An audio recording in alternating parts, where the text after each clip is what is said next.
on time. Yeah, on behalf of Andhra Chamber of Commerce, I welcome you all to this program. This is a very interesting and important program in today's scenario. Before we go on with the program, I would like to wish the speaker a very, very happy birthday. Mr. Abhishek, a very, very happy birthday on behalf of the chamber to you. Thank you so much. Wish you a very happy and healthy year ahead. In today's scenario, health is more important. So please take care. Thank you for joining us, and even on your happy birthday, that too on a weekend. Thank you very much. And today we have a very interesting topic. As we all know that income tax portal is the new income tax portal is the order of this one. Daily when we see newspaper, we get some news or the other about this. Since the launch of new income tax portal from June 7th, I think we have so many issues on that.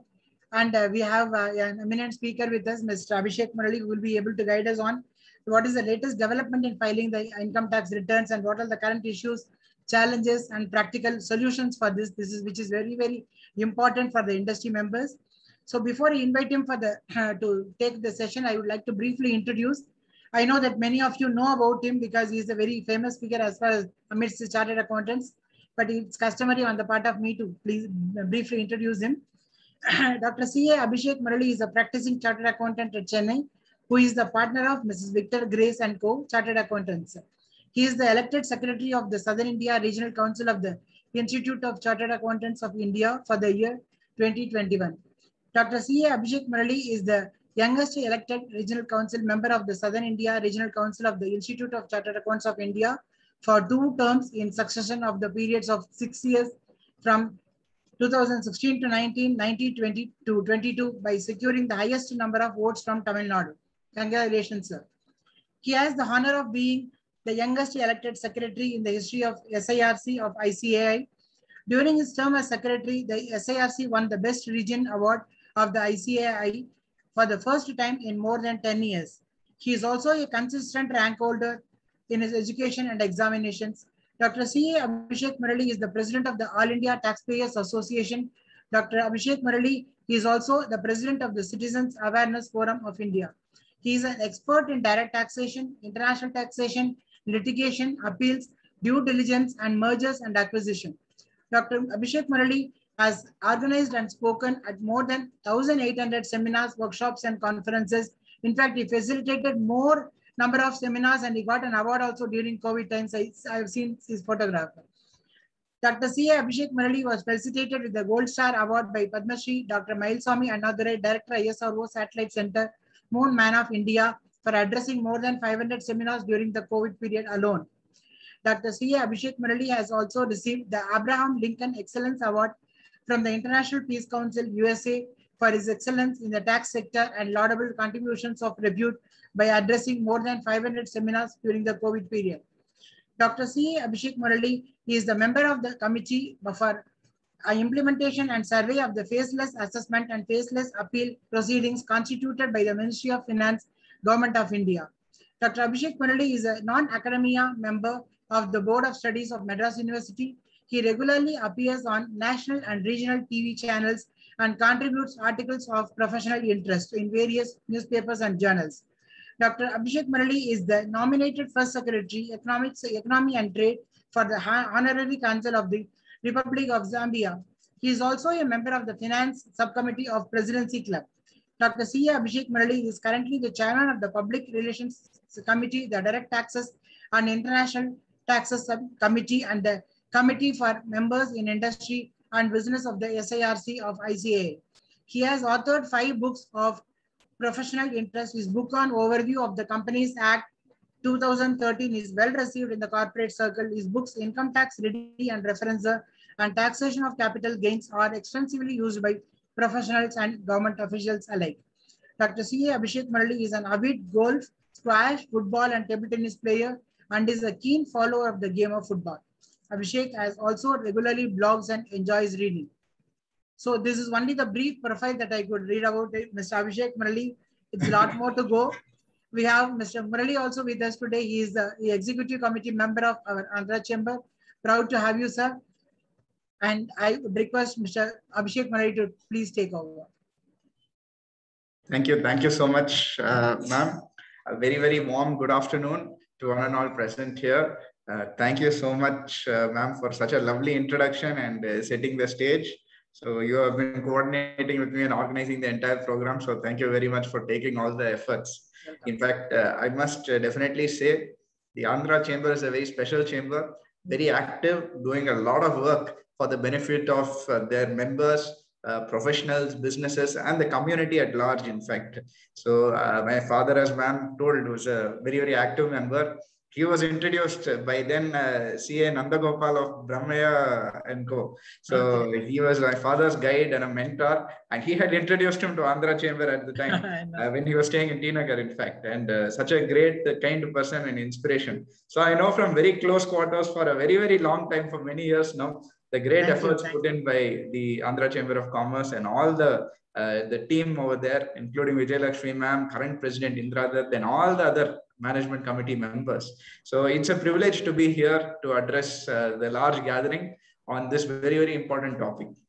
As ma'am very correctly pointed out, this is the in topic today, and anybody you discuss with today, they are all talking about the income tax website, because ideally by now, most of you should have filed your return of income. Yet whenever I ask anyone, nobody has started even filing.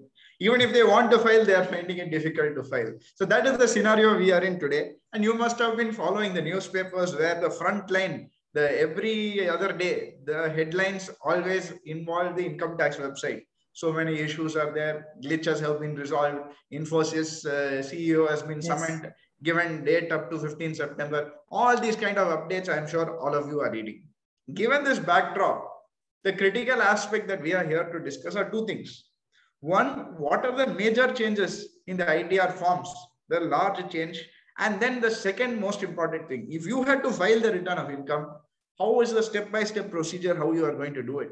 Some of you have had a lot of difficulties with filing the returns. Some of you have had difficulties filing the forms. We all know 31st August, and I already saw in the question chat box, many questions have come. Sir, will the extension come for 10A? Will the extension come for Vivad Se Vishwas? We are not able to open the form also. Even today, even 10 to 15 minutes before I came onto the program, I was checking whether any of the forms are functional now. But I'm sorry to say that in some cases, they are not very functional. So what should you do in all of these scenarios? What are the solutions for some of the challenges you are facing? My dear friends, first I want to talk about what are the critical changes in the form. Because this is going to drive, if you are a chartered accountant or you are a professional, you will need to know what details you have to collect in order to file. If you are a business person, you need to know what details you ought to give to your professional who is doing it for you. So what are the important aspects? What are the critical developments in the income tax, my dear friends? Let us start with first the most critical developments. Last year in July, the CPDT and the CBIC have signed an information exchange pact. What does this mean?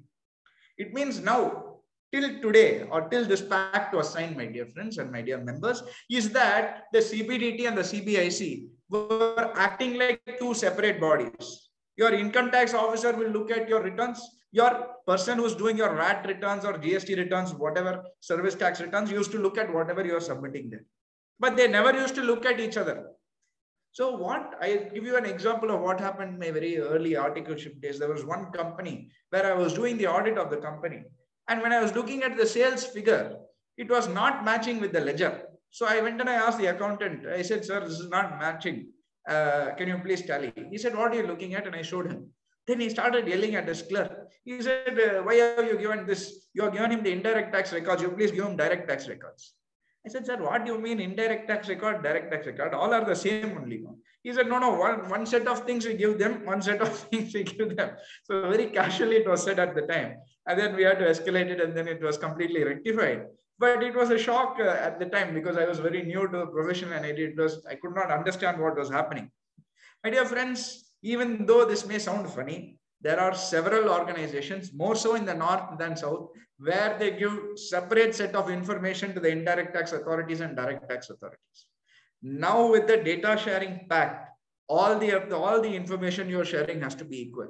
And I'll give you a pure example.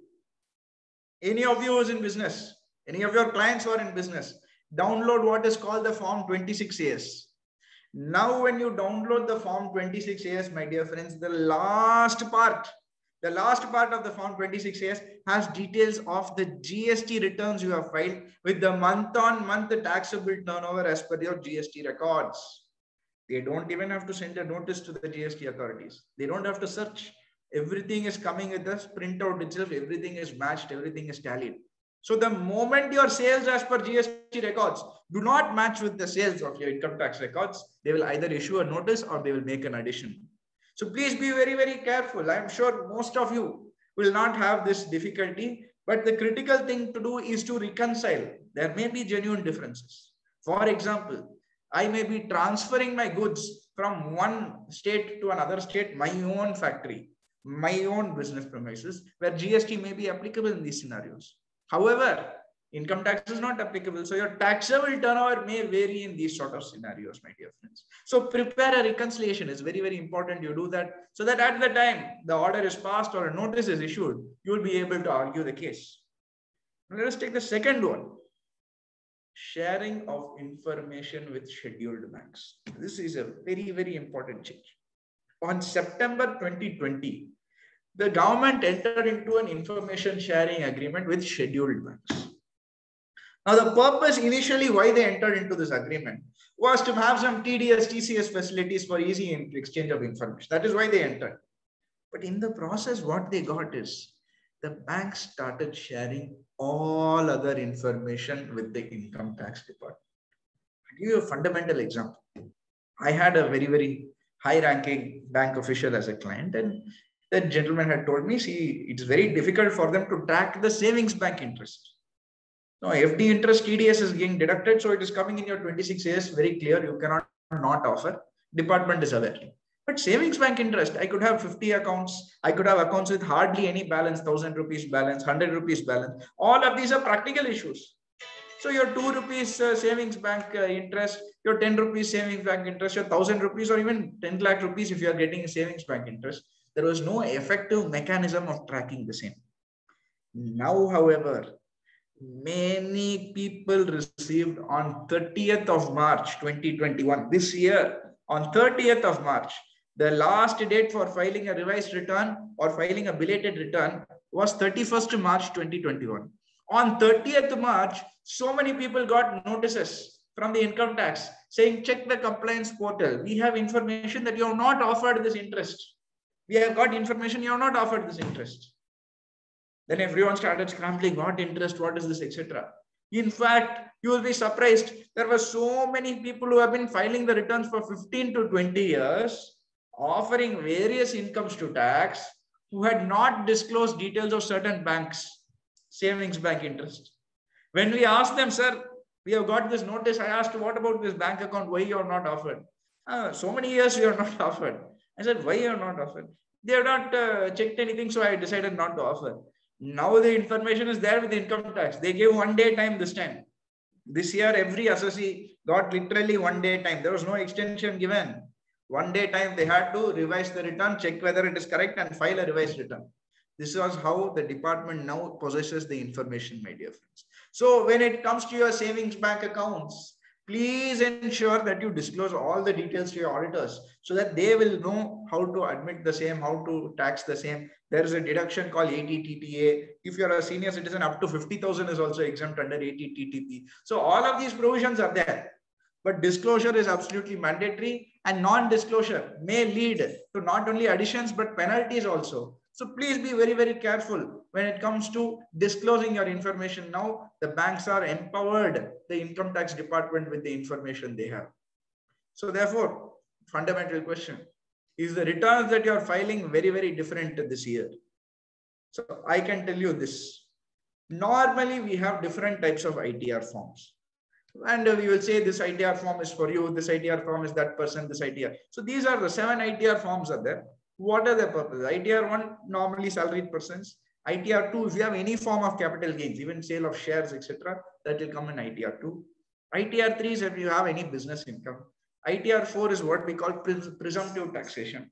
ITR 5 is for partnerships, LLPs, etc. ITR 6 is for companies, and ITR 7 is for your trust, non-profit organizations, ATG, etc. for those people. Now, fundamentally, most of these have not substantially changed except for ITR1. Now, see, the ITR1 is the most important. It's the most common form. And anybody, including chartered accountants, including myself, we all prefer ITR1 because it is faster to fill, it is simpler to fill. You can file the return and move on to the next case without disclosing too much information after having done all the hard work beforehand. But now, multiple number of cases is not going to get covered in ITR1. I'll tell you why. So who and all can file ITR1? Individuals being a resident and not ordinarily resident, other than not ordinarily resident. So if you are a non-resident, you cannot file ITR1. If you are a resident and not ordinarily resident, also you cannot file ITR1. That means you must be a resident only and you must be an ordinarily resident. Okay, fine. We are clear here. Not many people affected by it. Next point. Having total income up to rupees 50 lakhs. So only if you have total income up to 50 lakhs, you can file ITR1. This was the old condition that continues. No change there. Now look at this. Having income from salaries, one house property and other sources. Now, I stressed upon one house property, my dear friends, and I'll tell you why. See, very commonly, let us assume I'm an assessee who has two houses. One house is self-occupied by me. The other house, I've let it out. Now, when I'm filing my return, what is the value of my self-occupied house property? The value is nil because I have self-occupied it. I am not earning anything. So therefore, the value is zero. But whatever value I've let out my house property for, the rental income, I must offer it to tax. Now, this specifically ITR1 states one house property and it does not say more. So let us assume I am filing my return despite owning two house properties. I am filing under ITR1. I am disclosing whatever rent I've got from that property and I'm filing. Here, am I avoiding any interest or am I avoiding any tax? That is not the case. Because if I've got 30,000 as rent, I'm offering that 30,000 rent, less standard deduction, etc. I'm offering it to tax because anyway, the other house value is nil. So am I evading any income? Am I not disclosing any income? No. Am I not disclosing any tax or am I avoiding any tax? I am not. Am I paying it correctly within the due date? I am. Am I filing within the due date? Yes. So therefore, there is no evasion on my part. So why am I stressing on this one house property? Because this is the critical condition, dear members. When till last year, the department were very liberal. They did not go very, very harsh on assessees. In the scenario that I gave you, even if they have the information that you are the owner of two properties, what they used to do is fundamentally the income is tallying, the tax payable is tallying, we are happy. Let us not make addition. Let us not put him under distress. This year onwards, however, they have told very clearly that where the appropriate return is not filed and we find any variation to the same, you will be given 1 week time to fix it. They will notify you. We have information that you have two house properties. You should not file ITR1. Please file a revised return. You will be given 7 days time to rectify your return. If you do not fix the defect, my dear friends, it will be treated as an invalid return, as if you did not file the return at all. And you all know now, if you don't file the return within the due date, penalties between 1,000 to 5,000. After a certain point, up to 10,000 also will be the penalty. So please be very, very careful when you're choosing the ITR form. Everybody wants ITR1. ITR1 seems to be comparatively simpler. I will not say that is the case in the new website, but everybody prefers that. But I will not say that most will be able to do it because of this latest change, my dear members. There is 1 or 2 more changes here also, which is going to impact you. Let us take another example of a major change. Look at this point in brackets. This ITR1 is not for an individual who is a director in a company or anybody who has invested in unlisted equity shares. What does this mean? Let us take an example of what happened. If you are a director in a company, you straight away cannot file the ITR1, very, very clear. Even if you're an independent director, there's no discretion. If you're a director, you just cannot file ITR1, whether you're earning sitting fees or not. Now, one of my clients, I had asked them this question. I said, sir, are you a director in a company? He said, no, I am not a director. I have not held any unlisted equity shares, etc. Coincidentally, my office also did a research. So they checked. And then they came back and told me, Abhishek sir, he's actually a director in a company called Rainbow something limited. So I called him again. I said, sir, we checked. It said that you're a director in this company. He said, that is very old information. 1990s, I was a director. At the time I left college, me and my friends started a company. Within 6 months, it did not take off. So we wrapped up. We just quit the company and we have been in employment ever since. So it is not. I said, okay, fine. So he's not a director. But this is the crux point. See, we have more than 300 people who are live. Can you all tell me the number of times you've either approached someone or you're a professional means you have done incorporation work, either a partnership, GST registration, a company, LLP, whatever form. The number of times you do incorporation will be very high. How many times have any of you have done winding up? You forget this insolvency code. Other than that, has any of you done liquidation? Has any of you do winding up of partnership? Have you done dissolution?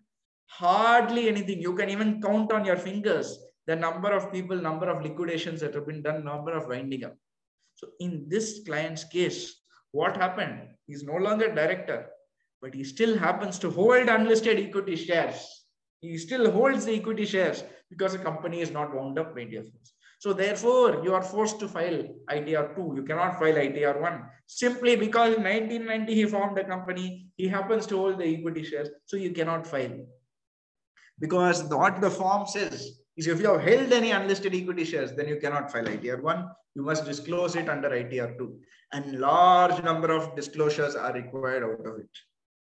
Now the next point, if there's any TDS under section 194N, so of course a new provision where you have cash withdrawals beyond a certain limit, the TDS will be deducted by the bank under section 194. So if you have any large cash withdrawals, then you cannot file ITR 1, my dear friends. So these are the major changes when it comes to the form of the ITR.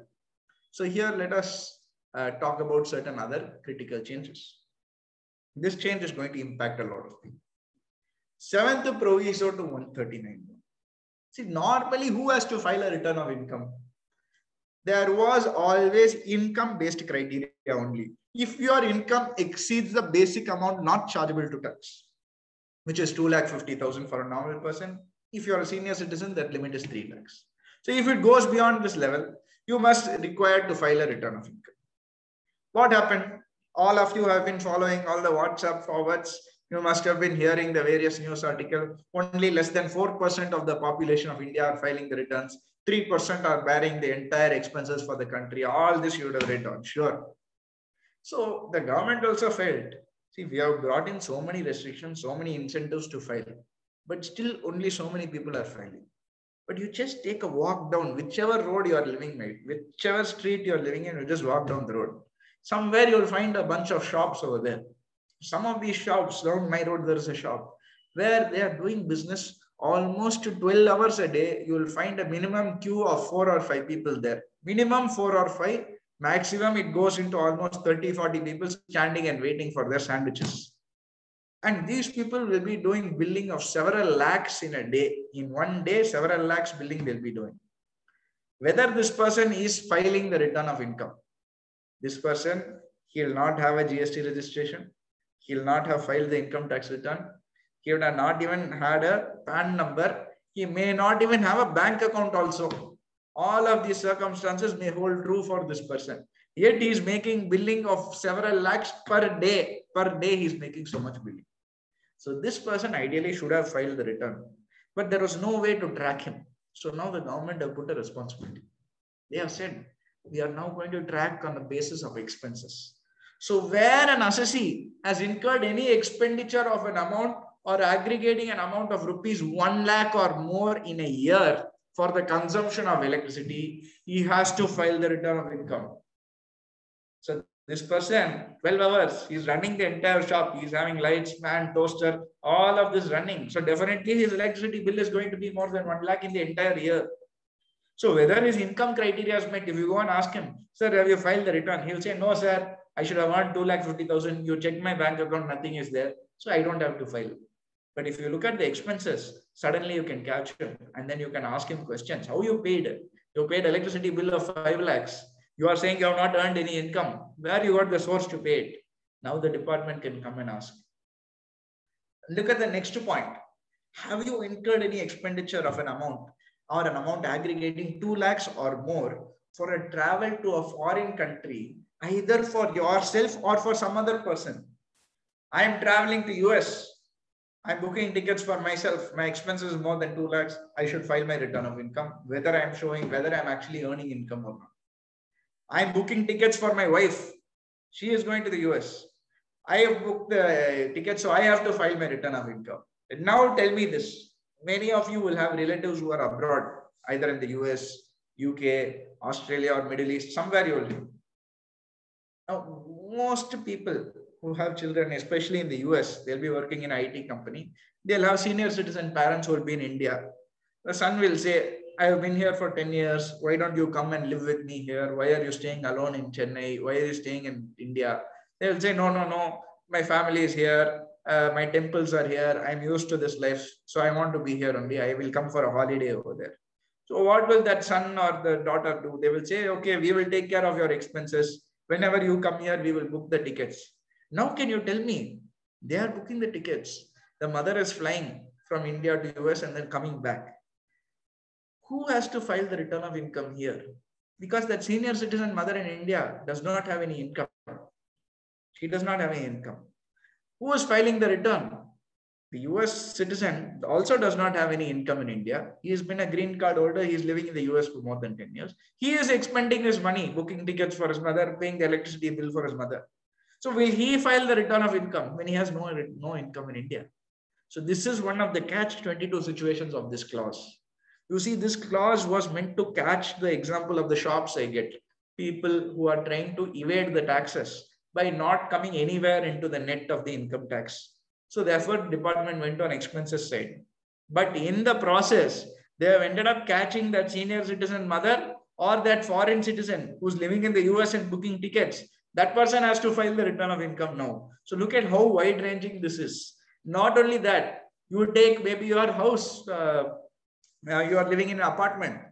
Your apartment will have a society, right? So all the residents together, Resident Welfare Association. Now this Resident Welfare Association, what do? They will suddenly, they will say that we have to incur certain amount of expenditure for the lights in the common facilities, common area, entrance of the building, etc. So certain electricity bills that will minimum cross 1 lakh. Now your Resident Welfare Association also has to file a return of income, my dear friends. Earlier, that was not the case. So now you are forced to file a return because they have crossing that limit. Now there is also a new regime this year, 115 BAC. For the first time in the history of India, we have alternative tax regimes. We have whatever old regime without any changes which is there. We have a new regime where they have said we are removing all the exemptions. We are removing all the deductions. So therefore, we will reduce the tax rate. Why they said this? They said, we don't want to tell you where you should put the money. We don't want to say, if you want to save tax, you have to put in ATC, you have to put in PPF, you have to put in PF, you have to take LIC or a Mediclaim. We are no longer going to tell you that. So there are many people purely just to save the tax, they will put 1,50,000, they will take Mediclaim. Given the option of a reduced tax rate, they will never put LIC, they will never put PPF, they will never take a Mediclaim. They will just say, I will take a reduced tax rate. I will go buy a TV. I will go buy a car. So that's their option. That is their prerogative. So now what the government is saying is, we'll give you the choice. If you want to go into old regime where you want to put 1,50,000 every year, you can take that. Or you can come to the new regime. Reduced tax rates are there. You can take the advantage of this. You don't have to invest anywhere. You don't have to go for LIC. You don't have to go for PPF, etc. So now, which scheme is better? Is it the old scheme or new scheme? Please note, this is the fundamental thing. For every single client in our office, we are doing a calculation between the old scheme and the new scheme to calculate which is more beneficial to the assessee. Whichever is more beneficial, we will choose only that scheme for them. Because in many cases, we are finding the new scheme is beneficial, but it has to be examined on a case-to-case basis. But I can give you one thumb rule. If you are someone who decides no matter what, I will put in PPF 1,50,000 because interest rate is so good. I will put Mediclaim because I want the medical costs are so high. I want to protect me and my family. So I will definitely incur Mediclaim. then for you, if your exemptions, if your deductions exceed rupees 2,50,000, then no matter what, it may be beneficial for you to stay with the old regime only. Don't even bother looking at the new regime. Mathematically, it will not be beneficial to you, my dear friends. So that is the critical points when it comes to this. Even something like your housing loan. I'm paying interest on housing loan on my self-occupied house property. Under new regime, you cannot claim it. You cannot claim it. So therefore, you have to take a choice whether you're going under old regime or the new regime. So here, there's a very, very interesting question. And I saw many people have raised it in the chat box. When I'm selecting that regime, I have to file a form called 10IE. Mandatorily, I must file this form called 10IE. Why is this form there? Because this new regime, what they are saying is, you have two regimes now. Anybody who has salary income or who does not have business income, every year you can change. This year I want new regime, next year I want old regime. After that, again I want new regime, again I want old regime. Can you do that? Yes, government is saying you can do that. Definitely, please enjoy. You change every year, no problem. But if you are a business assessee, I am doing some kind of business, I have any form of business income, then I cannot claim. Every year, I have an opportunity only once in a lifetime to choose whether I want to go to the new regime or whether I want to come back to the old regime. Only once in a lifetime, you can exercise this option, my dear friends. After that, you have to stay in whatever regime you have picked. So this is a very, very limiting thing because they don't want people to exploit this new scheme if they're in the business. Why? That is the government's decision. But this is what they have decided. Business associates can only choose it once in a lifetime. So therefore, why this form 10IE? I'll tell you an example. Because when you look at the form, which I'll be showing you shortly, you have to choose whether you're going for the new regime or the old regime. Yes or no, you have to choose, my dear friends. So when I select, yes, I'm going for the new regime, I will have to fill up all the particulars as per the new regime and submit the return. So now let us assume I am a business associate and I'm filling everything. Under the new regime, I'm selecting and I'm saying, oh, okay, excellent. New regime is very nice. I'm picking it and I'm filing the return. Next year, suddenly I find old regime is better. So I'm saying, okay, I will switch back. Once in a lifetime, I'm going to switch back to the old regime. So I go back to the old regime. Again, the third year, I'm finding new regime only is better. And it's so substantially better for me. I'm saving so much tax by going into the new regime. It covers the savings that I had for the last 3 years also. So if I had chosen the old regime or the alternative regime in the earlier years, the tax I would have paid on it is still much lesser than whatever savings I will be making now. So what I will say is, current year I'll suddenly say, I want to go for the new regime. Department will say, once in a lifetime, how can you go again, Abhishek? I'll say, sir, by mistake, I pressed that button, sir. I wanted to say only old new regime. But by mistake, I selected old regime last year. It was a mistake. I clicked the wrong button like that. And that is a very, very acceptable excuse. Multiple cases are there where selecting the wrong button in the form is a common error. So many courts have said it is okay. You allow them to select the whatever other thing was there. So in order to prevent people from doing this, they brought this form called Form 10IE. So this Form 10IE, when you are filing your return, you must file this along with the return of income. If you see that Form 10IE, very basic details. Who is your assessing officer? What is your name, PAN number and address? What is your bank details, IFSC code? And finally, do a Aadhaar OTP verification. Nothing special. Everything can be pre-filled. So why? It's so that they can stop you from saying that I selected it by mistake. Because you cannot fill the form by mistake. You cannot do Aadhaar OTP validation by mistake. Button clicking, it can be a mistake. But entire filling of the form cannot be a mistake. So since it is available only once in a lifetime, this has been brought out. So that brings me to the very important question. And I saw so many people have put in the question box, sir, I am a salaried person. Do I have to file Form 10IE? If you see the wording of the form, how it looks is anybody who's selecting the new regime, anybody is going under 115 BSE, must mandatorily file Form 10IE, my dear friends. But if you see the current scenario, if you use the current income tax website and you try to file Form 10IE, it is asking you a question. What business is the assessee in? Sir, I am a salaried employee. I am not in business. You have to compulsorily select and fill it. Yes, I am in business and you have to fill it up. There is no option to say, no, I am not in business. then how can I file Form 10IE? Either I'll be committing a mistake, I'll be submitting something incorrect in the Form 10IE, or if I don't submit at all, then you will say I'm not filed it, so I'm not eligible. So here, let me clarify, my dear friends, till the Form 10IE is fixed, till they make it 10IE, you can simply select it in the return of income and you can proceed with it. You don't have to separately file Form 10IE unless you are a business person. All business persons, whether website is working or not, if you are choosing the new regime, you don't have an option. You simply have to do it in Form 10IE. There's no other option for you. So if the form is not working, please wait until it works and you will not be able to file the return of income. So therefore, the big question is it better to remove the new regime at all? Somebody has also put it in the question box. I can tell you, you have to take it on a case-to-case basis. There are some good things in the new regime. I will not say it's entirely bad, but it will not encourage long-term savings. You see, India is a community or country which believes in savings. That is how traditionally we have done. It is very conservative in nature. But this is very aggressive, the new regime. So if you are a person who likes to spend, definitely you will choose the new regime only. But it's a personal choice. At least they have given alternative choices. But ultimately, to answer your question, Sanjeevi sir, they want to move to the new regime. The government intention is to completely phase out the old regime and go towards the new regime. They want to remove the exemptions. They want to remove the deductions. I don't agree with it. But that is the approach that they are taking. And that is why slowly you are seeing even in salary income, standard deduction has come, they have removed a lot of exemptions. Next, they will increase the standard deduction, they'll remove further exemptions. This is how it is going to happen. So they want to remove deductions, they want to remove exemptions. They are saying simplify, but in the process, it's becoming definitely a little bit more complex. Next, of course, is the capital gains. And you will find that in the latest income tax returns, they are asking for a breakup of the capital gains. People who have filed the returns know the capital gain schedule is the most complex schedule.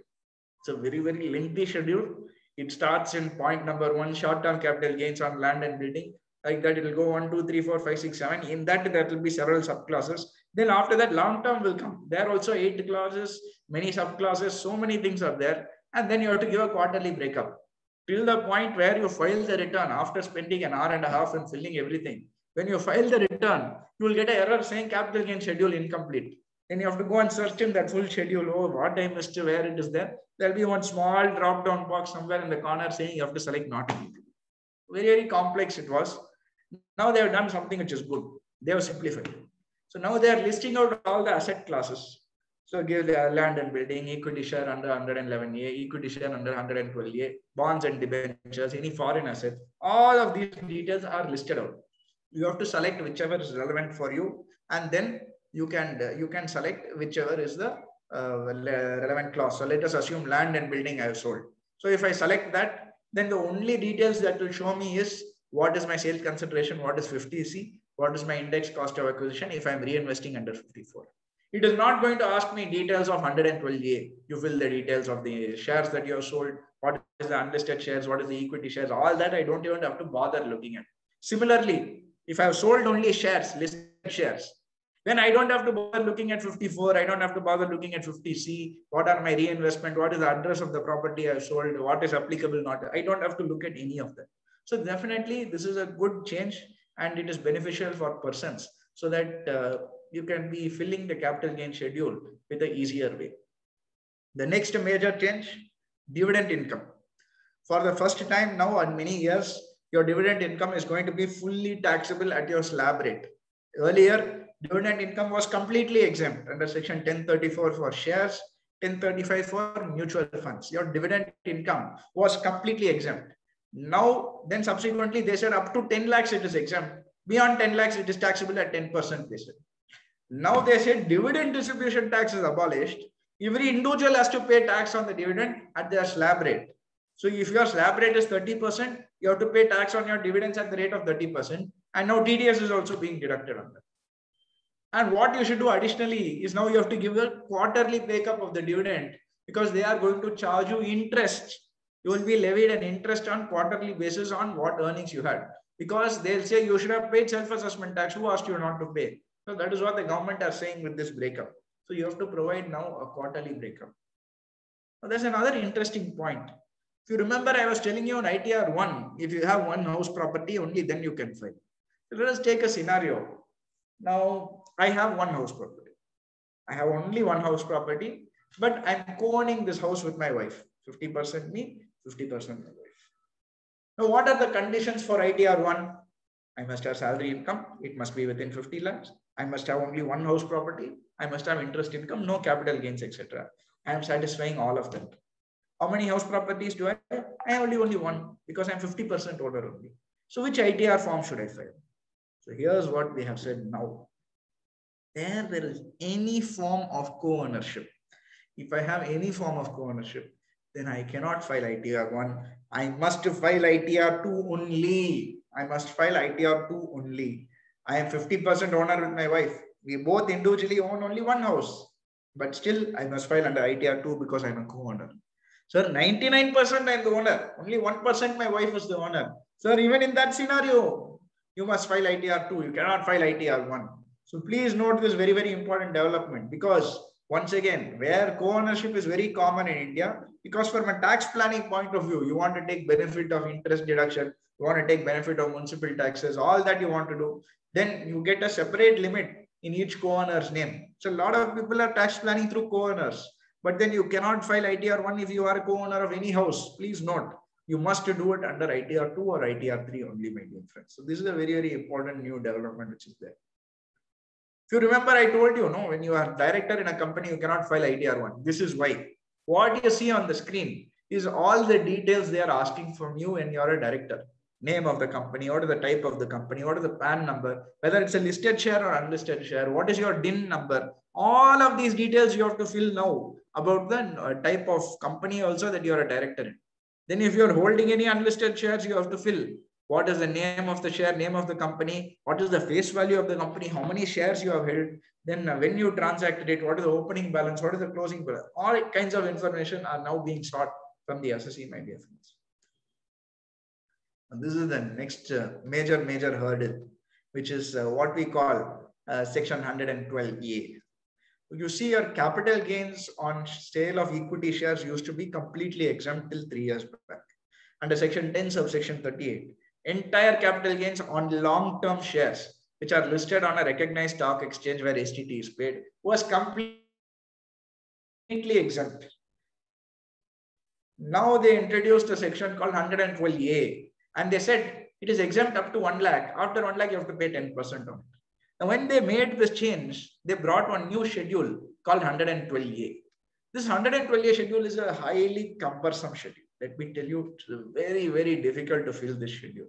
You have to sit and put each share ISIN code or each mutual fund ISIN code, name of the share, name of the unit, calculate the number of unit, what is the sale price per unit. That too, if I've sold the same share at multiple points during the year, I have to sit and average it. I cannot put it in 2 rows. I have to sit and average it, and I have to fill it out over here. So highly cumbersome, and I have to get the highest value on 31st January. All kinds of things has to be done. Now, initially, when they brought this, we raised a few. We said it's very unfair. How can you bring such a complex thing? After all, that person has to call for the capital gain statement. Whoever's assessing officer, let him do it. They said, yes. It is an optional schedule. It is not a mandatory schedule. If you want, you can fill it this. Who will want to fill the schedule? If you are giving me the option, no sensible person will fill this. So nobody filled it. Then we thought second year they will remove it. So second year, what they did, they brought the same schedule. Again, we raised, why is it there is very, very unfair? Is it optional? Is it optional? They said after a very long delay, finally they said, sir, it is optional, but it is optional for people who are traders in shares. It is not for investors. We said, sir, once again, if I'm trading in shares, it is my stock in trade. It is my business. 120 is not even applicable. Why you are telling this? For this, you need not announce at all. So effectively, whoever is still applicable to fill 112A was continued and compelled to fill it. It was not optional anymore. So therefore, there was no respite for investors. So then last year, when I asked the CBDT, I said, why are you asking us to do this? It is very complex. Suppose somebody comes in the last day. Many clients, many new clients, they walk into our office even at 11:30 at night on the last day of filing. And we still file the return for them. So if somebody comes with these capital gains, then it's very difficult for you to fill it within the time. So we'll have to put number of people working on it and filling it at the same time. So it's very cumbersome and does not encourage people to file even it's the last minute. So I said, why are we having this? They said, because now CBDT and SEBI have entered into agreement. We can check whether the information that you have given is correct or not. I said, sir, if you can check it, why don't you only fill it? Why are you asking us to sit and fill it? You fill the details. We will check if it's correct. Then you take action against us. But unfortunately, even though this agreement is there, it is only used to check whether you are filling correctly. Apparently, it will not fill it itself. So as it stands, this schedule is very much mandatory. It is still compulsory. It is still there in the current income tax form. So mandatorily, you have to fill it, my dear friends. You do not have an option at all over here. You can see on the screen. In fact, the old form, it was horizontal. So I could keep on pressing tab, tab, tab and fill it. In the current form, it's a very vertical form. Drop-down box and all is there. It's a little slow to fill.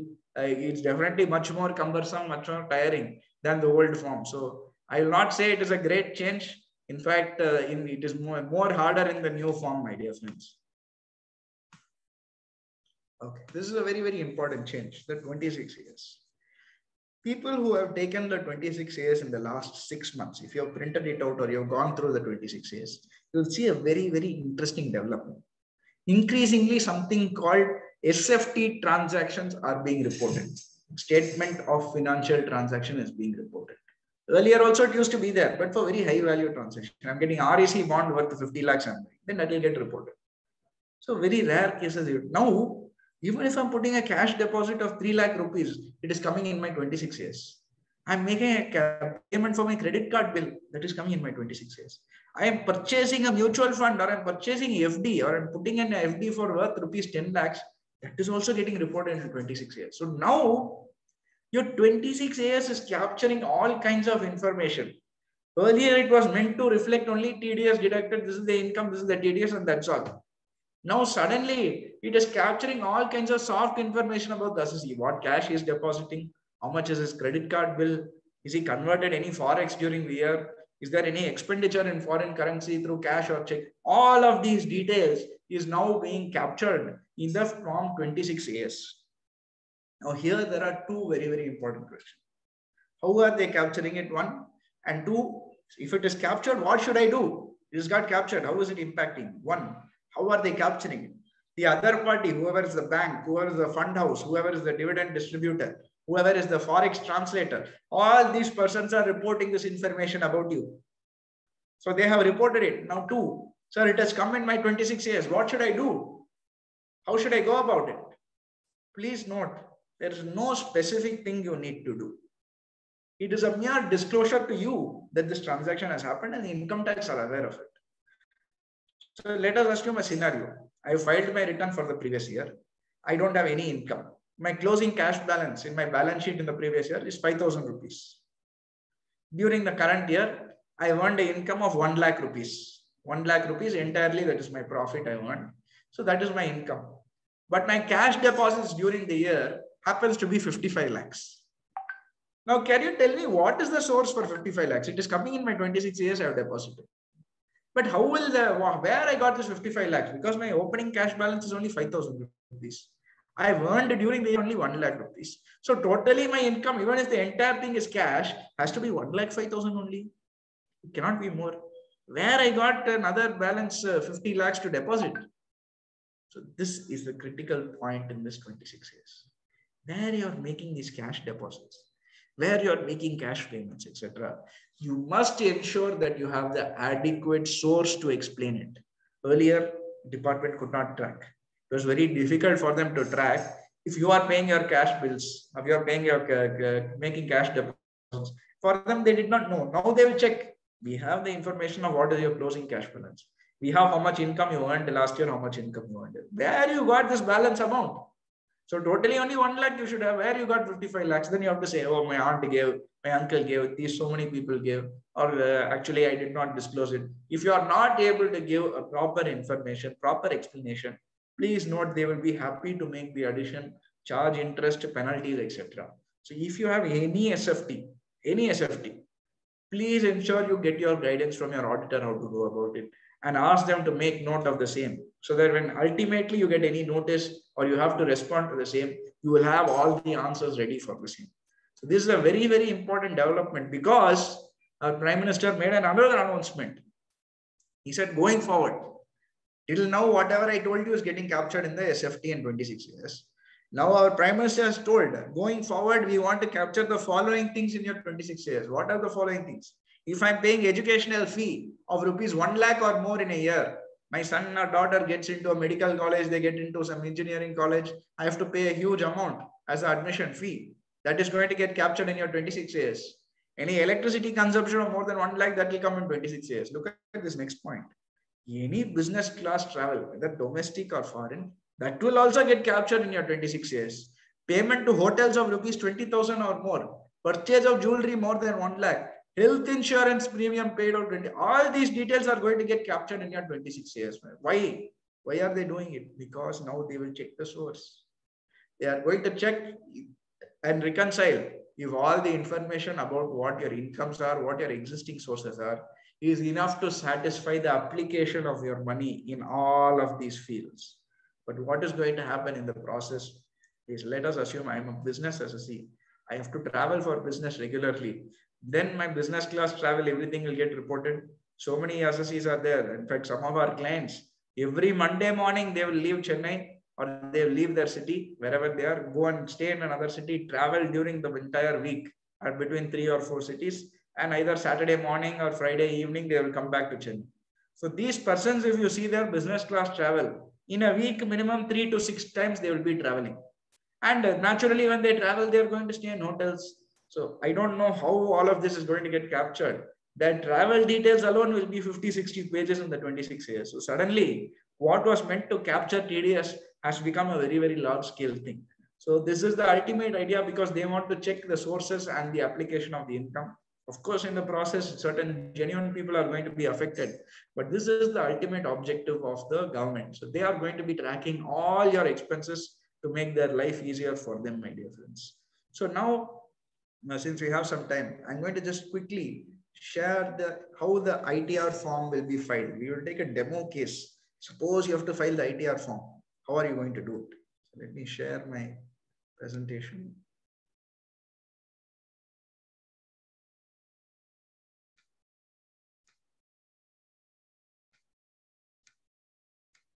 So what you can see on the screen now is the utility, the income tax website utility. So this is how you have to file the form. You have to go to the income tax website, download their offline utility, or what you call a JSON utility. Earlier, it was Excel form, it was a Java form.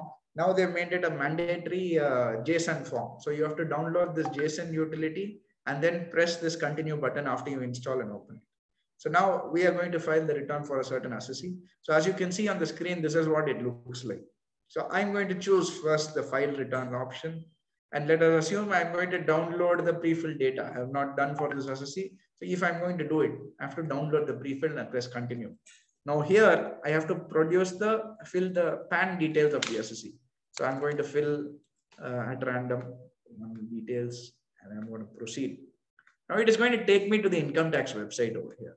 So once again, I have to fill my PAN details. I have to log in for the assessee. So I'm going to fill in his PAN. Then I'm going to fill in his password. And then it's going to log in. It'll show the details. Then I have to choose file the return, his nature. And then I have to select the ITR form. So I'm going to choose ITR form 2 for this assessee, just to show you certain important aspects. So then you will get this question. Remember, I told you 7th proviso, it will ask what electricity bill, water bill, all that, have you traveled abroad, etc. All those details are here. So in this assessee's case, I have to file the return because my income exceeds the basic exemption. So other cases, even if my income is 0 and my expenses cross that limit, I have to file. But in this assessee's case, my income itself exceeds. So I don't have to bother about that foreign travel, etc. So I'm selecting that, and this is what it will next look like. So I'm going to select the general information schedule, and I'm going to continue.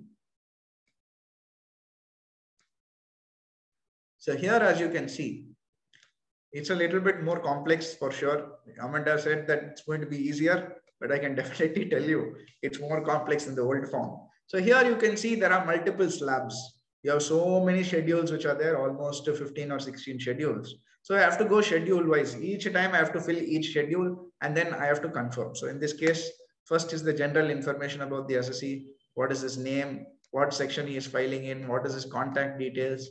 What are the filing details? In this assessee's case, I have already filed the return. So here automatically it is selecting that I have to choose revised return only if I want to file. And it is pre-filling the return registration number. What was my earlier acknowledgement number? I did not type this. It is being filled by itself because of the pre-fill option that I'm selecting. Then it is asking, are you opting for the new regime or old regime? Simple button. I'm selecting no, I'm not opting for the new regime. I'm going with the old regime. But if I want to, I just have to press yes over here. So in this assessee's case, I'm not doing that. I'm just going to select no, and I'm going to go with the old regime over here. Then it will ask me for my residential status. I'm a resident here. So I'm just selecting that and I'm going forward over here. So see here, it is asking details of directorship. If I put yes, it is asking for all these details: name of the company, PAN of the company, unlisted or not, what is the DIN number? I'll say no. Have I held any unlisted equity shares? Then I have to fill this. Name of the company, PAN, what is my opening balance, what is the cost of acquisition, what are the shares held, etc. So all these details I must fill if I'm holding any unlisted equity shares, as I already showed you. So I'm saying no, I don't hold any unlisted equity shares. Saving. Give the bank details. So here one point, I saw 2-3 people have raised this question also. Certain bank details are not getting validated. That's an error. So this one we have already told, and I think it has been fixed now. So you can try certain banks who have a different format of IFSC code. For some reason, it was not getting approved by Infosys website. We have reported this and they have fixed it now. So if you have were not able to do it before, please try now. It will definitely work. So you select whichever bank account you want the refund to come. So it will get credited to whichever bank account you want the refund to be credited to. So that's the general information. So once I filled that, you can see that one green color tick has come saying confirmed. That means I have filled it correctly. So next I'm going to my salary income.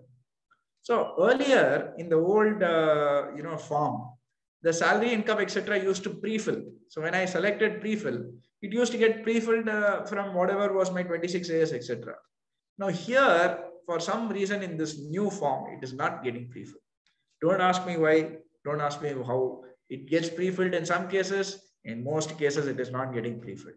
So here, if I'm not filled it, I have to sit and fill the entire company name. Okay, if I say XMCO is the company, I have to fill the TAN number, address, etc., city, state. It doesn't allow you to select the state anymore. I have to put the PIN code, and automatically it is picking up the state. So this is a problem because if you're a person who is staying abroad, then it's not allowing you to select that you're from a country abroad. That's a challenge we are facing for non-residents under the new form, where there's no particular place under that head of income to fill the nature of the income over here. So here I am selecting. So let's assume the entire basic salary is 2,50,000 or 2 lakhs. And no other exemption. So I'm adding these details. My deduction of standard deduction 50,000 is being automatically calculated by the system, and I'm confirming and going forward. So the next schedule is any house property income will be asked. Let's assume in this assessee's case, I don't have any house property income. For some reason, it is not showing. I did not say I don't have it, but it is not showing my house property income at all over here. So this is a new development because the first time I am coming across this. So something has happened today where it is not displaying. So next is the capital gains. As you can see over here, it is asking whatever schedule is relevant for filling the capital gains. So if I'm selecting land or building, only that schedule will show. It will not show any other schedule. So I select over here, I select add details, and I have to fill this. Date of the purchase. Let's assume I'm purchasing sometime in 2009. So January 1st, I've decided to buy one property and I'm selling it on 31st March of last year. So it will automatically calculate whether it is long-term or short-term. And then I have to go and fill in details of the asset. So I have to fill, let's say I've sold it for 10 lakhs rupees or 20 lakh rupees. And the stamp duty value is 25 lakhs. The system itself will calculate which is higher. So it will work out. And there is up to 10% deviance is allowed. The system itself will calculate up to the 10% benefit, whether it's applicable or not. So since it's 25 lakhs, 10% is 2,50,000. My difference is more than 2,50,000. So therefore it will take whatever is the highest value over here. So somebody is asking, can Excel utility be used? Excel utility is not there for the current year. Excel utility is not there. You have to fill only in this form. You don't have any other option. If Excel is there, even I will be very, very happy. And please look, for capital gains, you have to give all these details. Who is the buyer? What is his PAN number? What is his Aadhaar number? What is the percentage of share he is buying it for? What is the amount, address of property, PIN code? All these details has to be given when you are selling your property during the year, or you have any capital gains from immovable assets. So that's an example of filling for immovable assets. Of course, if you're filling for equity shares, already told you, you have to fill that very, very complex schedule of 112A, which I showed you before. So once you fill that, you can see capital gains is marked ticked over here. So I have filled whatever is required to be done there, and I have confirmed it. Next is my income from other sources. So any interest income, dividend income, etc., I will be able to fill it over here. So nature of income, dividend, interest, or any rental from all these other assets, I will have to fill it over here.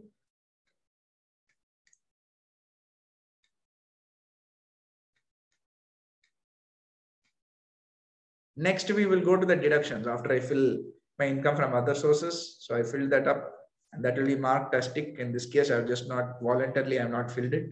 Next, you go to your carry forward loss, brought forward loss, etc. You have to fill. And of course, deductions. So you have schedule 6A, 80D. I'm skipping a lot of schedules because it's very complex. You have to sit and fill each of them, and you have to confirm each schedule. Only then you'll be able to file the return.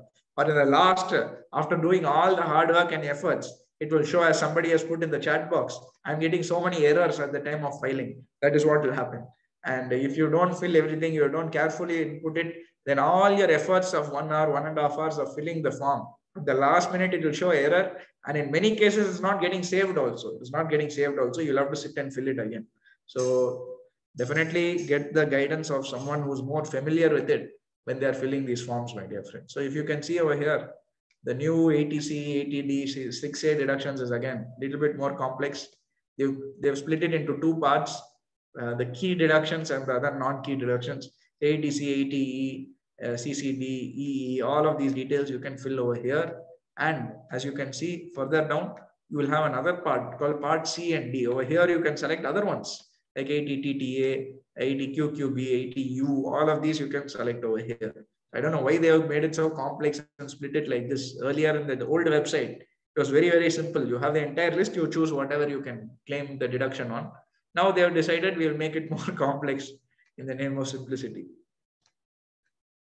So of course, finally, after this, you have to fill your taxes paid. It will show you a summary of your taxable income, and then you select taxes paid. Ideally, this should have pre-filled. I don't know if it has. Okay, so it is pre-filled here. So you can see when I'm pre-filling, for some reason, it is choosing what it wants to pre-fill. TDS details, it is pre-filling. Self-assessment tax details, it is pre-filling over here. But the details under the incomes and all, it is not filling. So it's a very, very funny thing how it is happening now. So definitely it's more challenging for you to fill these forms. And then finally, after you do everything, calculate your tax payable. You will get tax payable or refund will be calculated here. And you can select what is called the preview return. So you preview the return, go for the next for filing, fill in the details where you're doing it. So I'm selecting from Chennai. This person is validating it. So I'm proceeding to validation over here, my dear friends. So it will validate the return and it will show me all the errors which are there. Remember, I told you it is showing errors. So it is saying these are the errors. I have to go and update it somewhere. So luckily it is taking me there directly. When I'm clicking it, if it doesn't take, you have to sit and do the research.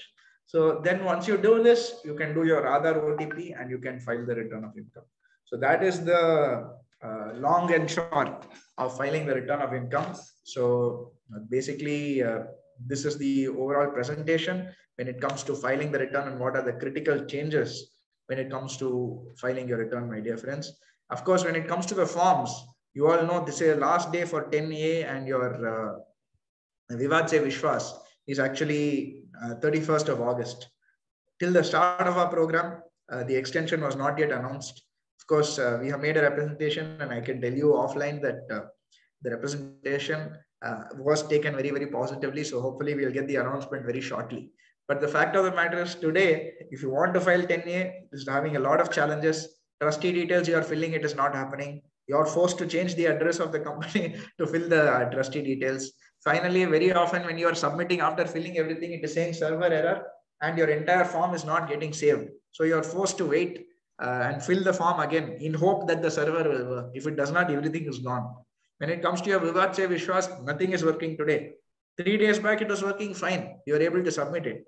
Today, last 2 days, it is not working at all. So this is the unfortunate scenario of the website. Yes, there are certain challenges. So therefore, if it's not working, the extension should be done. Without the extension, it would be impossible for you to file your forms and file your returns. So thank you so much for a very patient listening. I saw a lot of questions are there. I request others also, you please feel free to ask your questions. I'll start reading the questions. Ma'am, is it okay if I read the questions and answer them? Yeah, please, sir. Okay, fine. So people can keep putting questions if you have any doubts. I'll take them. CA Krishna, whether filing of Form 15CA and CB manually is extended or not. Officially, there's no extension given. If you are able to file the Form 15CA and CB online, please do the same online. If not, by matter of urgency, you can definitely do it offline and subsequently it can be ratified. It is not a problem. It can be done like that and you can definitely do it manually if it is not working. Please just raise a grievance saying you tried it, put a screenshot and put it on record. Sir, filling up of schedule 112A is very, very tedious. How to do it quickly? Can an Excel sheet be prepared and can it be cut and pasted? Sir, definitely you can do. You have something called the CSV. So you can prepare it in Excel. You can upload it. But my experience with doing it, we tested it in one assessee's case where we had a lot of transactions. When we did it through the Excel form, some other numbers are getting picked up. I don't know what numbers, where they got the numbers from. It is simply not tallying at all. So I don't know if it's a software or whether we made a mistake because we did it very, very carefully. So we are saying it is a software error only. So ever since then, we have tried it 2 more times. We had the same issue. So we are doing it online only every time. We are not doing it through Excel because of the errors. But yes, they have given an Excel option. You can try it. If it works for you, you should go ahead with it. But please be careful when you check the numbers that it matches. Sir, I received as rupees 15,000 interest in various savings bank account. Rebate of 10,000, 180 TTA is applicable. But while filing the return online, it is not accepted by online portal. 26 years is not showing any income for savings bank interest. 26 years will never show your savings bank interest. Please note. It will show only your fixed deposit. So therefore, where you have any savings bank interest, ensure that you're putting it in the right classification. So if you're not putting in the right classification, the 80 TTA will not go. So you have to put savings bank interest income. You have to select the bank details should have been disclosed by you, and then you put 80 TTA, it will definitely come. So far, there have been no website related issues here. It may be some issue that when you're filling the form. So what is the due date or last date of filing Form 10AE? Ideally, you should be filing it along with the return of income. But since the form is not working properly, you can just definitely do it even after you file the return, if any urgency is there. Sir, even 80E cannot be claimed. I think it can, sir. Now it is working fine. You can definitely try. Sir, for individuals with business income, Form 10AE can be filed before the due date of filing.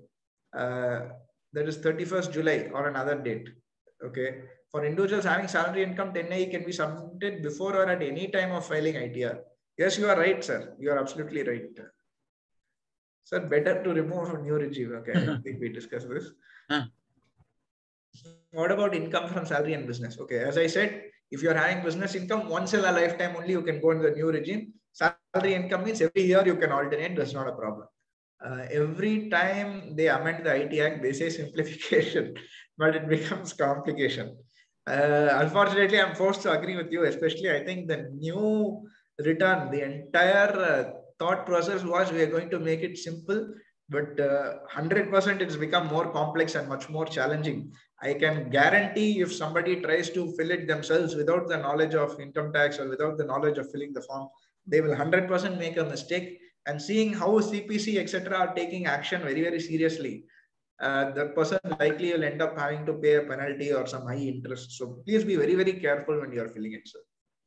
In case of individuals other than business person, there is no such lifetime applicable. Once in a lifetime option. Yes. Other than business, there's no such restriction. Every year you can keep switching. Sir, one day ATC and 1010D will also be removed. Yes, today you have the option. So it has been removed because of the option. But definitely, if that's the case, it may be removed. 1010D maybe not. It is merely as a tracking mechanism. They have TDS there. 1010D, you cannot be expected to pay on maturity of your LIC policy that you have been paying all along. You've already been taxed for the income. So maybe the differential will be taxed. That is possible. Sir, present tax structure is complicated compared to 3-4 years ago. Where is the simplification? Yes, I also agree with you, sir. Sir, IT return filed in Form 3. Savings bank interest shown in other income. Is it correct or not? Yes, it is correct. Your savings bank interest should be shown under income from other sources, unless you're using it for your business. Normally for business, people use current account. So savings bank is personal. So you can show it under income from others. So that is only the correct thing to do. Sir, whether short-term capital gains can be carried forward? If yes, how many years? Can it be set off against long-term capital? Yes, it can. It can be carried forward up to 4 years. You can set it off definitely. Sir, if I have property jointly with my brother, which ITR should I file? So where there is any co-ownership, I told you, even if the income is zero, if the rental income is zero, even then if there is any co-ownership, I have to file an ITR 2 or ITR 3 only. I cannot file an ITR 1. Sir, some mutual funds are at loss, but when we pay dividend tax for dividend received, how to deal with the loss? I think here the loss that you're talking about is there are two aspects to shares and mutual funds. You have a capital appreciation and then you have dividend. If you're getting dividend should be taxed under income from other sources. Your capital appreciation at the time of sale, you will tax it as a capital gains, or if it is at a lower value, it will tax it as a capital loss. But there has to be a sale. Your notional value is not taxable, or notional loss is not exempt. Sir, when salary income is less than 50 lakhs and assessee is having only one house property, why the department portal is showing file ITR 2? Purnachandra Rao, sir, I don't know in which case this is happening, because it should not happen, because I have not faced that. When arrears of salary are received and due to agreement between employees, basic and DA are merged into DA column, it is shown as a negative balance for which there is no provision. What are the options for the assessee? So I think Purnachandra was a very leading CA. So we had discussed this point. So in this case, since the option is not there, ideally it should have been there, as he very, very rightly pointed out. Here you have to put it as other exemptions, show the amount as if it is being deducted there. Otherwise, there is no place for you to claim it in salary income. So that's the only option, Purnachandra sir. It's a very good question for the benefit of all. Sir, while uploading the return, there are some errors appearing saying name is not as per PAN data. So please correct the same. And this is matched to NSDL database. So this is absolutely right. You are completely right, sir. This is a very, very common issue. We were able to fix it substantially, but still it is happening in many cases. So we have escalated it. This is there for a lot of people. So hopefully it will be fixed soon. Sir, please share about 119(2)B when we have to use this option. Okay. We all know that return filing due date is 31st of July of every year. This year it is 30th of September so far.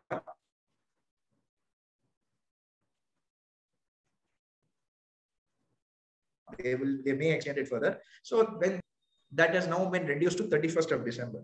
So where you're filing after 31st of December, you cannot file at all. You cannot file the return at all. So in these cases, earlier you could, you cannot anymore. So now, if you want to file your old returns, let's assume I want to file a return for 4 years ago. What do? I cannot do it normally myself. So you have to make an application under 119(2)B to either the principal commissioner, chief commissioner, principal CCIT, or the CBDT accordingly, based on what is the income that you are offering to tax or the income you are filing it with. So once they give an approval, you can file the same. The current website, it has not yet been enabled. So if you're trying to do in the current website, you will not be able to do it. So they will have a hearing. They will see whether it's a genuine reason. So it has to be a professional arguments that you have to give, and only then they will allow you to file under 192. Sir, don't say Infosys website, call it inefficient website. Okay. Sir, is there any possibility information of extending date of filing registration of charitable trust and IT returns? So definitely yes. How to file ITR for assessment year 2021 for an individual having business where ITR for earlier years not available for assessment year 2021. So as I told here, you have to go for either 119(2)B because belated due date is over. So you have to go for 119(2)B to do the same. So thanks for confirming. Okay, fine. How does one delete the saved returns and start afresh? That's a big challenge. You have to do it from a new system. It will become fine soon.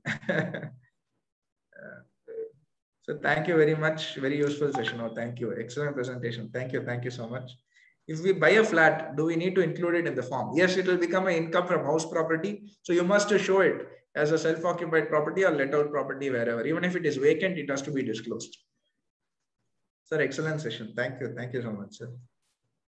Sir, I think IRCTC and income tax website are functioning same way, troubling us in the neck of the moment. Very useful presentation. I appreciate Andhra Chamber of Commerce. Thank you. Thank you.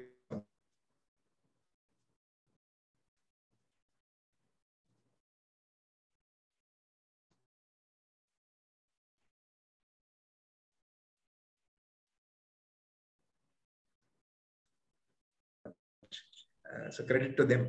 Whenever you are filing for your income tax return, that is also the TDS e-filing in the same portal. If you are logging in with your TAN number, if you're going to NSDL portal, that's a separate login. You can definitely do that over there. Sir, is it possible to switch the regime between the original and revised return? In my view, it can be done. I think it can be done. So in my view, it can definitely be done. These are beneficial provisions. So you should be allowed to exercise whichever benefit you want. Sir, returns filed in December for financial year 1920 still not processed. Possible reasons. Sir, it will be done shortly. There is some delay. It will happen immediately. It will happen in the next 2-3 months. If not, go meet your auditor. He will be able to get it done for you, sir. Sir, is interest accrued from savings bank? Will it be pre-filled? So ideally, it should be pre-filled, but it is not happening, sir. I am telling you, this pre-filled seems to be a humbug in this new whatever website or software. It is nothing is getting pre-filled properly. So people who are pre-filling and filing and all, I'm telling you, don't do it. It is completely wrong. Go to someone who will be able to guide you properly on this. It will lead to all kinds of issues. So please be very, very careful in this new website. So last year wrongly filed using ITR 3 instead of ITR 4. Can this year ITR 4 be filed? As long as you have certain conditions where the profit offered should be higher than what is the prescribed limit as per ITR. If that's the case, you can definitely do it. You will not be subject to tax audit. There's no issue there. Not able to register DSC in the new e-filing portal for my company. There are some DSC issues. One I can suggest, Venkatraman sir, is the problem you are facing. Log in, go to my profile. There is something called high security, say digital security vault. It will be like that. Please click there and go and register the DSC. Then it will work for you for a company. That's how you need to do it. You may also alternatively try registering in the director individual PAN. If you do that, it will register for the company. Why you don't ask me, but that and all is working. These are what solutions are for my issues. Sir, is it okay if I file my ITR as per 26 years? If your 26 years is correct, it's okay. Otherwise, it's not. Many practical tips provided. Thank you. Thank you so much. Sir, at the time of calculation of capital gains for sale of unlisted shares, I have a fair value from register value or purchase value. Now the CG is the difference between fair value and sale. Okay, so when it's selling equity shares, you have to get a proper valuation done by a merchant banker or a person who is registered to do it. If you have done that, then you can justify the difference. Excellent presentation. Thank you. So valuation certificate from register value under NAV method, is it valid under Income Tax Act? That your registered valuer will have a working, as long as the efforts are gone and it is within line with the valuation standards, then it is perfectly okay. So whether shares of cooperative banks also to be disclosed in unlisted shares? I would say yes. Disclosure, better you disclose rather than not disclose and face the problem. Sir, is tax liability more than 1,234,000? Is it applicable this year? Yes, it is applicable. Unfortunately, Nilesh ji, I must say with a heavy heart, it is definitely applicable. They have not extended it. I'm hoping they may extend it. If they are kind enough, they may extend it now. Excellent presentation in a nutshell. Thank you. Thank you, sir. Appreciate it. Appreciate presentation. Thank you. Sir, if I am receiving HRA, but my mother is paying the rent, can I claim HRA? Technically, you should not, but please go as per the guidance of your auditor, sir. Are we allowed to form 10AE after the extended due date and get benefit? Yes, definitely. Sir, what about 15 CA/CB? I think I covered this. Excellent presentation.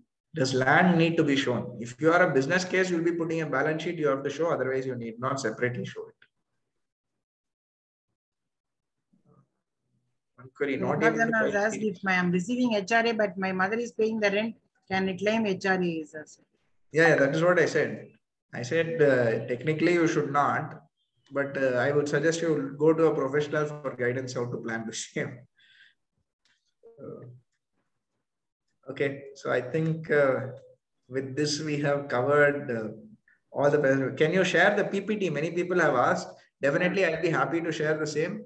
I will send it to Andhra Chamber and they will also circulate, or people feel free to reach out to me. I'm happy to share it. So thank you so much for patient listening and interaction. Thank you so much. I thoroughly enjoyed myself. I thank the Andhra Chamber for this opportunity and this privilege. So thank you, ma'am. Over to Vijayalakshmi, ma'am. Yeah.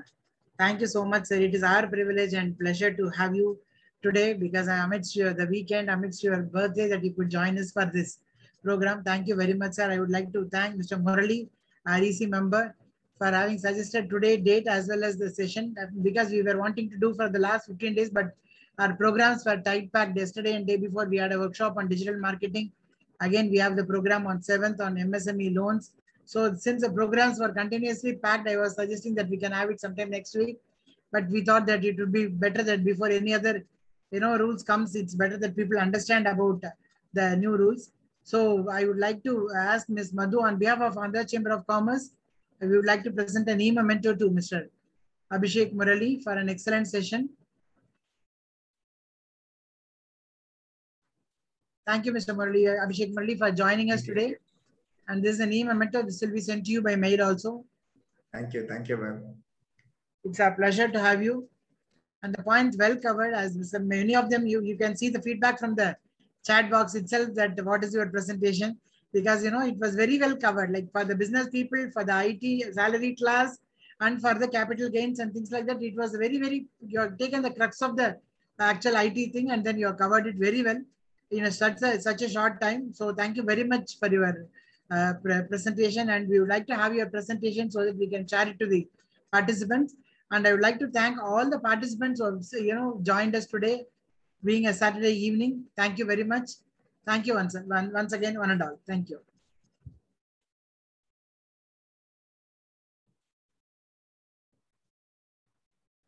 Thank you.